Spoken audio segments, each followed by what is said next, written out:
Isang mapagpalang umaga sa ating lahat, mga kapatid ko kay Kristo, mula sa The Solid Rock Morning Devotion. Isang kagalakan na muli tayo ay makapagbulay-bulay sa salita ng Panginoon sa umagang ito. Mga ilang minutong pagbubulay-bulay ng mga salita ng Panginoon upang papurihan at sambahin ang ating Panginoong Hesukristo. Ang ating pong pagbubulay-bulayan sa magandang umaga ng Sabado ay matatagpuan sa Lucas, Kapitulo 14, talatang 15 hanggang 24. Ito ang sinasabi. Ang mga bagay na ito ay narinig ng isa sa mga kasama niyang nakadulog sa hapag. Sinabi nito sa kanya, pinagpala siya nakakain ng tinapay sa paghahari ng Diyos. Ngunit sinabi ni Jesus sa kanya, isang lalaki ang naghanda ng malaking hapunan at nag-anyaya ng marami. Sa oras ng hapunan ay sinugo niya kaniyang alipin upang magsabi sa mga inanyayahan, halina kayo, nakahanda na ang lahat. Ang lahat sa isang paraan ay nagsimulang magdahilan. Ang una ay nagsabi sa kanya, bumili ako ng isang bukid. Kailangan ko itong puntahan at tingnan.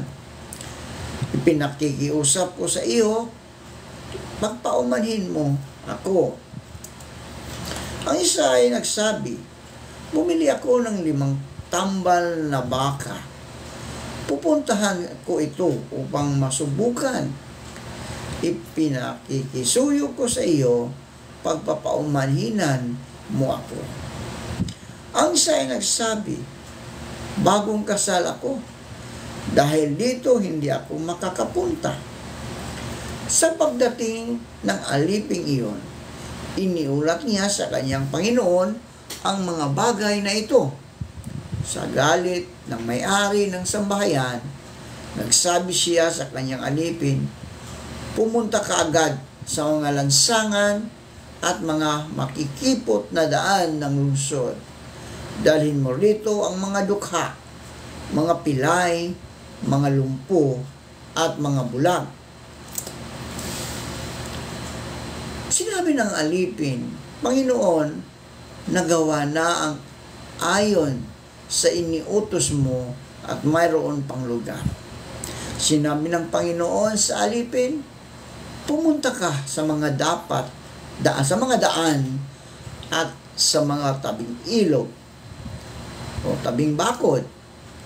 Piliton mong pumasok ang mga tao upang mapuno ang aking bahay.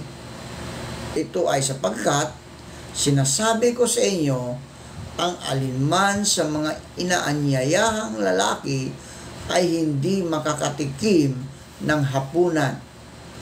Tayo po ay manalangin. Dakilang Diyos na mapagmahal, naririto ang iyong mga anak upang ikaw ay sambahin sa Espiritu at sa katotohanan. Maraming salamat o Diyos sa isang gabing nagaan na kami iyong iniingatan sa aming pagtulog. Maraming salamat, Panginoon, sa muli mong pagising sa amin, sa muli mong pagbibigay ng buhay, ng lakas at ng karunungan. At sa umagang ito, Panginoon, patuloy akong nanalangin na kami po'y ingatan mo anuman ang aming mga ginagawa. Ikaw, Diyos, ang siyang patuloy na mag-ingat sa amin, Panginoon. Idinadalangin ko sa inyo, Diyos, ang aming mga kapatid na nagbabiyahe gamit ang isang motorsiklo. Ingatan mo po ang bawat isa, Panginoon. Lalong-lalo, Panginoon, na sila ay galing sa mga trabaho. Ilayo mo sila sa kapahamakan, O Diyos, sa pagmumotor. Ikaw, O Diyos, ang siyang patuloy na gumagabay sa kanila na makarating sila sa kanilang mga tahanan at makapagpahinga, Panginoon. Gayon din po, Panginoon, ang mga naghahanap buhay sa lansangan, ang mga motorcycle rider, O Lord, ingatan mo po ang bawat isa sa kanila at ilayo mo sila sa kapahamakan. Ginadalangin ko, O Diyos, ang mga kapatid namin may mga sakit. Abutin mo po sila, O Diyos. Pagalingin mo po ang mga sakit na kanilang nararanasan at ito'y iyong pagagalingin. Ibalik mo ang mga lakas na nawala dahil sa mga karamdaman ito. Gayon din po, Panginoon, patuloy namin inilalapis sa inyo ang aming mga kaibigan na mga mangingisda na sila ay ingatan mo sa laot ng karagatan tulad ng pag-iingat mo sa iyong mga apostol nang naroon sila sa laot ng malakas na hangin ay kanilang nararanasan at ito iyong pinahinto.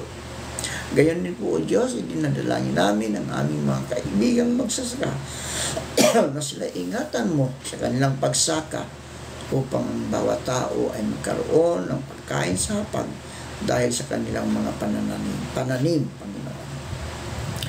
Panginoon, sa umagang ito, patuloy namin itinataas sa inyo ang iyong pangalan dahil ikaw, O Diyos, ang Diyos na nagligtas sa amin mula sa kapahamakan. Na dapat kami, O Diyos, ang siyang maghihirap doon sa krus ng Kalbaryo dahil sa aming mga kasalanan. Dahil sa pag-ibig mo sa amin, Panginoon, ikaw ang nag-umako upang kami ay tubusin sa mga kasalanan aming mga nagagawa, Panginoon. Maraming salamat at patuloy ko rin itinataas sa inyo, O Diyos, ang aming mga kaibigan na nagtatrabaho sa ibang bansa, ang mga OFW. Sila po'y ingatan mo, O Diyos, sa lugar kung saan sila nagtatrabaho. Ilayo mo sila sa kapahamakan, lalong-lalo na, Panginoon, sa mga lugar na may mga kaguluhan, Panginoon. Gayon din po, O Diyos, sa mga kaibigan namin na naghahanap ng trabaho. Ito man ay lokal o abroad, naway makasumpong sila ng trabaho, O Diyos, sa tulong ng iyong banal na Espiritu Santo upang sila, Panginoon, ay magkaroon ng hanapbuhay. Maraming salamat, Panginoon, sa mga katugunan, sa aming mga panalangin, sa pangalan ni Jesucristo na aming Diyos at tagapagligtas. Amen. Amen. Ang sarap maimbitahan sa isang salo-salo, masarap kumain, lalo na't libre. Lalo na tayong mga Pilipino, mahilig magpakain kapag may okasyon. Mahilig tayong maghanda kapag may pagdiriwang. May pakain tayo kapag may binibinyagang bata. May pakain din sa araw ng kaarawan, sa araw ng pagtatapos, sa kasal, at kahit maging sa mga patay. Wala tayong pinatatawad, basta't paghahanda ng salo-salo. At dahil ito ay salo-salo, ay naimitahan tayo ng mga bumisita. Mas marami, mas masaya, di ba? Mas marami, mas masaya. Dito ay walang pagkakaiba ang mahirap sa mayaman. Nais nating mapasaya ang maraming tao sa ating pagsalo-saluhang handaan. Naalala ko nung ako ay isang bagong mananampalataya pa lamang at napunta sa mga kapistahan sa isang barangay. Pagkatapos kaliwat kanan ang nag-imbita sa atin at kumain sa kanilang bahay. Ako naman ay upang mapasaya ang mga taong iyon ay nangakong pupunta sa kanilang mga bahay. Nakakalimang bahay na ataya ako noon. Ay parang sumusuko na ang aking sikmura. Paano ba naman? Sa 5 bahay na pinuntahan ko ay pari-pariho ang handa. Pari-pariho ang luto ng ulam. May minodo, may kaldereta, may dinuguan, may pansit. Ikaw kaya ang kumain ng 5 bahay na pare-pareho ang lasa ng pagkain. Pero ngayon pa man, ay hindi ako sila binigo. Tinikman ko lahat ang kanilang inihanda. Masama ang loob ng hari na naghanda ng piging para sa kasal ng kanyang anak na lalaki, sapagkat sa huling sandali ay umatras ang kanyang mga inimbitahan sa salo-salo. Paano nga naman itong tatawaging salo-salo kung walang kasalo? Magiging solo-solo sa halip sa na salo-salo ang kainan. Kaya't napalitan siyang tawagin ang mga tao sa lansangan upang maipagpatuloy pa rin ang dapat na masayang piging.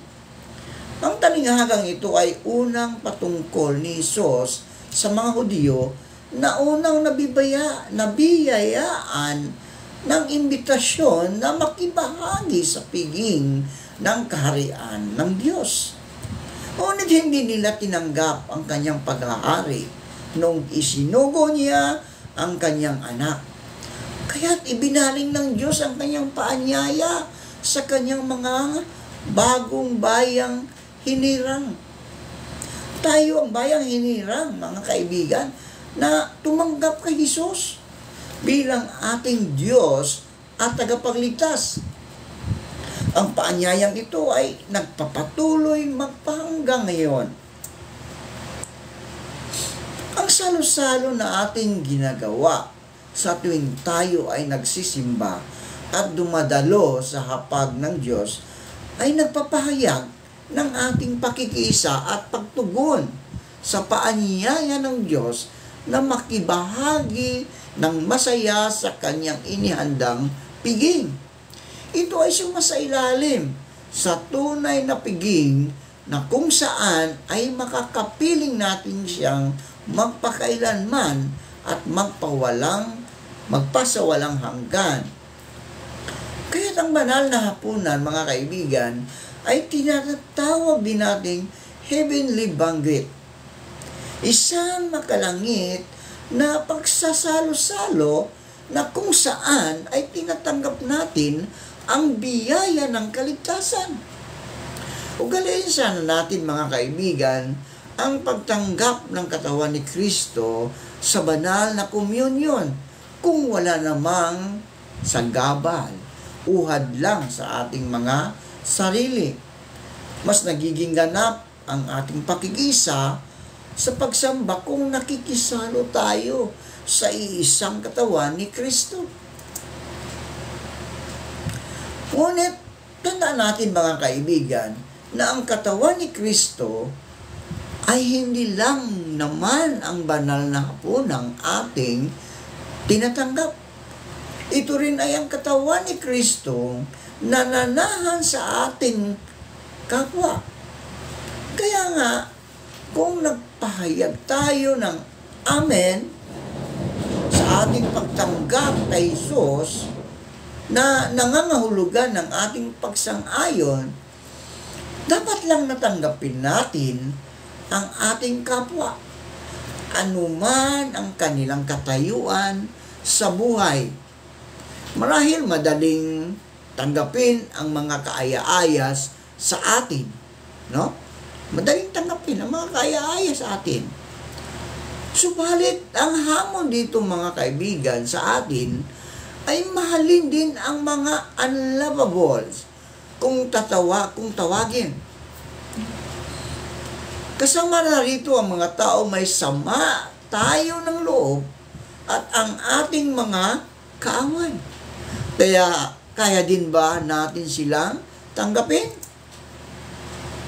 Magiging masaya ang pagsalo-salo, mga kaibigan, sa banal na piging kung tatanggapin natin ang lahat tulad ng pagtanggap sa atin ng ating Panginoong Hesukristo. Ipakita natin ang pagkakaisa sa pamagitan ng buong pusong pagtanggap sa bawat isa, lalong-lalo na sa mga nalalayo sa ating iglesia at sa mga taong na isasantabi ng lipunan. Ang banal na piging ay para sa lahat. Wala itong itinatangi sapagkat tayo ay iisang simbahan, nagsalo-salo sa piging ni Kristo. Kumbaga, we are the united of Christ. No? United of Christ na patuloy na nagsalo-salo sa piging ng ating Panginoong Jesucristo hanggang magpakailanman. Manalangin tayo. Maraming salamat, Panginoon, sa imbitasyon ninyo sa amin upang kami ay magsalo-salo sa piging na inihanda ninyo sa amin upang kami, O Diyos, ay magkaroon ng isang kaligtasan na iyong inialok sa amin. Maraming salamat, Panginoon, sa iyong paanyaya sa amin. At kami, Panginoon, ay sumunod sa iyong paanyaya upang kami, O Diyos, ay magkaroon ng buhay na walang hanggan na patuloy mong inialay hanggang magpakailanman. Salamat sa pag-ibig na patuloy mong inialay sa bawat isa sa amin. At nawa ito'y aming masuklian sa pamagitan namin sa aming pagsalo-salo sa mga taong hindi karapat-dapat, Panginoon, ang aming mga kasamaan ng loob at ang aming mga kaaway na dapat kami, O Diyos, ay magkasama-sama upang kumain sa iyong piging, Panginoon. Maraming salamat at Panginoong Diyos, sa umaga ito, patuloy kong idinadalangin ang lahat ng nakikinig sa iyong mga salita ay pagpalain mo sila, ingatan mo sila, anuman ang kalagayan nila sa buhay, sila man ay may karamdaman, pagalingin mo po, Panginoon. Sila man ay nangangailangan ng mga financial na pangangailangan, pagpalain mo, ibuhos mo ang pagpapala sa kanila, Panginoon, upang magamit nila ito sa anumang kaparaanan, pagbili ng gamot, pagbili ng pagkain, o anuman, Panginoon, na nararapat para sa kanilang mga tahanan. Lord, maraming salamat po sa mga katugunan sa aming mga panalangin sa pangalan ni Jesucristo na aming Diyos at tagapagligtas. Amen.